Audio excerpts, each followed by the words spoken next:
విజయ్ దేవరకొండ నటించిన Kingdom cinema థియేటర్లలో అంతగా ఆకట్టుకోలేదు కానీ నెట్ఫ్లిక్స్లో అనూహ్యమైన విజయాన్ని సాధించింది.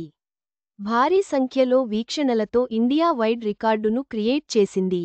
విజయ్ దేవరకొండ హీరోగా నటించిన కింగ్డమ్ బాక్సాఫీస్ వద్ద మంచి ఓపెనింగ్ సాధించినా ఆ తర్వాత ఆశించిన స్థాయిలో దూసుకెళ్లలేదు. గౌతమ్ తిన్ననూరి దర్శకత్వం వహించిన ఈ యాక్షన్ డ్రామా ఇప్పుడు ఓటీటీలో ప్రేక్షకులను బాగా ఆకర్షిస్తోంది. నెట్ఫ్లిక్స్లో ప్రధాన భారతీయ భాషల్లో స్ట్రీమింగ్ అవుతున్న ఈ చిత్రం డిజిటల్ ప్రపంచంలో రికార్డులు సృష్టిస్తోంది.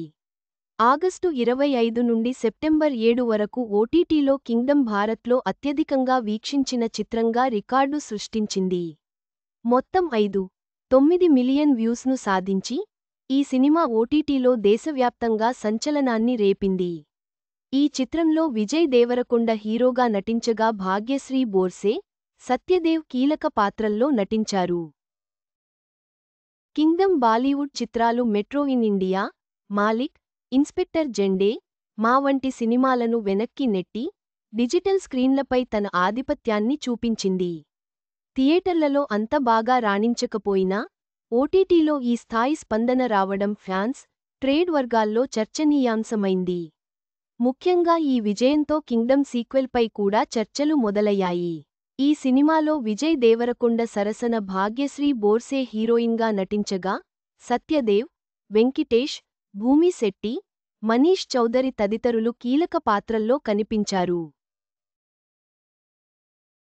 సితార ఎంటర్టైన్మెంట్స్, ఫార్చ్యూన్ 4 సినిమాస్ బ్యానర్లపై నాగవంశీ, సాయి సౌజన్య నిర్మించిన ఈ చిత్రానికి అనిరుద్ రవిచందర్ సంగీతం అందించారు.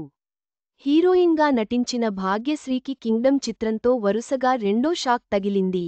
ఆమె డెబ్యూ చేసిన మిస్టర్ బచ్చన్ డిజాస్టర్ కాగా కింగ్డమ్ కూడా నిరాశపరిచింది. భాగ్యశ్రీ తన అందంతో యువతని మాయ చేస్తోంది కానీ ఇలా ఫ్లాపులు ఎదురుకావడం ఆమె కెరీర్కి అంత మంచి సంకేతం కాదు అని నెటిజన్లు అంటున్నారు. థియేటర్లలో ఆశించిన విజయం సాధించని కింగ్డమ్ ఓటీటీలో అద్భుతమైన స్పందనను పొందింది. ఈ విజయం సినిమాకు సీక్వెల్ రావడానికి దారితీస్తుందని అంచనా.